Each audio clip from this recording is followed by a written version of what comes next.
আক্রমণ হচ্ছে। আমরা ভারতীয় জনতা পার্টির বিধায়করা আজকে অ্যাসেম্বলির গেট থেকে রাজভবনের গেট পর্যন্ত আমরা যাব এবং রাজ্যপালের উদ্দেশ্যে আমরা রাজভবনের ভিতরে যাব না, তার অফিসকে আমরা একটা জ্ঞাপন দেব।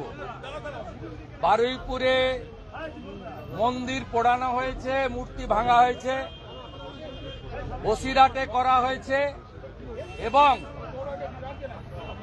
আমাদের তমলুকের ময়না বিধানসভার শ্রীরামপুরে করা হয়েছে, যেখানে আমাদের এমএলএ অশোক দিন্দা আজকে ভিজিট করেছেন। সাথে সাথে গতকাল দুটো ব্যাড ইনসিডেন্ট হয়েছে। একটা মুর্শিদাবাদ জেলার নওদাতে, সেখানে একটি বাজারে, পাটিকাবাড়ি বাজারে বেছে বেছে হিন্দু দোকান পোড়ানো হয়েছে, হিন্দু দোকান ভাঙা হয়েছে। আর ভারত জিতেছে কালকে, সেই আনন্দে উলবেড়িয়াতে একটি ক্লাব আতশবাজি ফাটাচ্ছিল, সেখানেও তফসিলি পাড়া, দোলাই পাড়া আক্রমণ হয়েছে। আমরা এর প্রতিবাদ করছি এবং মুখ্যমন্ত্রী বিধানসভায় এসে বিবৃতি দিন গোটা রাজ্যে কেন হিন্দু মন্দির, হিন্দু দেবদেবী এবং হিন্দু দোকানদাররা আক্রান্ত হচ্ছে। যদি কেউ কারো আস্থাতে, বিশ্বাসে আঘাত দেয়, তার জন্য আইন আছে, আইন অনুযায়ী ব্যবস্থা করুন।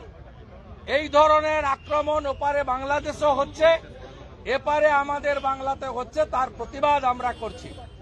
আগামীকাল ভারতীয় জনতা পার্টির বিধায়করা অ্যাডজর্নমেন্ট মোশন আনছে অ্যাসেম্বলিতে, এটা নিয়ে যে কজন আছেন। পরশুদিন আমরা যাদবপুর ইস্যুতে এবং বিরোধী দলনেতা চিফ হুইপ সহ এমএলএদের বহিষ্কারের বিরুদ্ধেও আনব। আর কাল থেকে যেহেতু অপোজিশনের দুটো এক্সিকিউটিভ পোস্ট, এলওপি এবং চিফ হুইপ, দুজনকেই সাসপেন্ড করেছেন, আমরা কোন নাম, বক্তার তালিকা স্পিকারকে দিতে পাচ্ছি না। তাই আমরা বেলা 1টা থেকে 3টা অ্যাসেম্বলির গেটে প্রত্যেক দিন ধর্ণা বিক্ষোভ করব। আর এই স্পিকারের কীর্তিকলাপ, অগণতান্ত্রিক আচরণ, কণ্ঠরোধের চেষ্টার প্রতিবাদে কালো ব্যাচ লাগিয়ে 19 তারিখে বারুইপুরে বিজেপির এমএলএরা ওখানে রাস্তায় থাকবে। আর আপনাদের কোনো প্রশ্ন আছে? বলুন। বলছি, তাপসী মণ্ডল, যিনি আপনার হাত ধরে সিপিএম থেকে বিজেপিতে গেছিল, তিনি আবার তৃণমূল কংগ্রেসে জয়েন করছেন। এই বিষয়টা আমার কাছে অনেক পুরনো। 1 মাস আগে যখন ভারতীয় জনতা পার্টির জাতীয় নেতারা একটা সার্কুলার দেন, যেহেতু পশ্চিমবঙ্গ নির্বাচনের বছর, কোন বিধায়ক জেলা সভাপতি হতে পারবেন না, এই বার্তা পাওয়ার পরের দিনই তিনি তার দেওয়ালে থাকা পদ্মফুল পুছে দিয়েছিলেন। অতএব এটা আমাদের কাছে নতুন নয়, আমরা উই নো ইট। উনার জেলা সভাপতির পদ থাকবে না, তাই তিনি ওই গোল গোল করে বলবেন, সুব্রত বক্সির মাধ্যমে কথা বলেছেন, আমরা we know it very well. তো আপনাদের শুনিয়ে রাখি,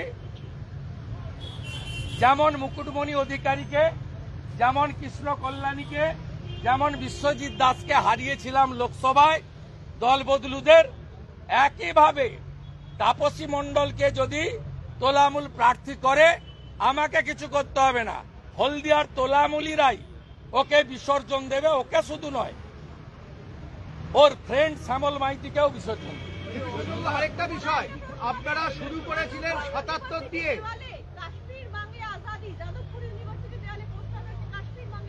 আমরা গতকাল মিছিল করেছি, 16 তারিখ নাগরিক কনভেনশন করব, 18 তারিখের পরে পথে নামবো। বলুন। আপনারা যখন শুরু করেছিলেন 77 জন, এখন হলো 65, যদি খুব ভুল না করি।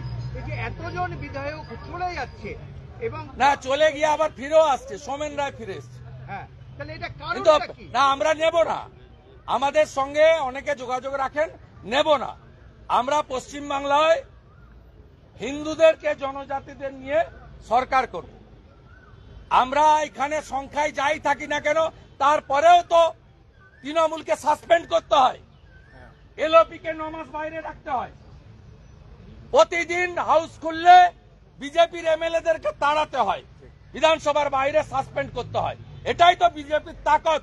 বিজেপির তাকত কোন নেতা নয়, পশ্চিম বাংলার হিন্দু এবং জনজাতিরা।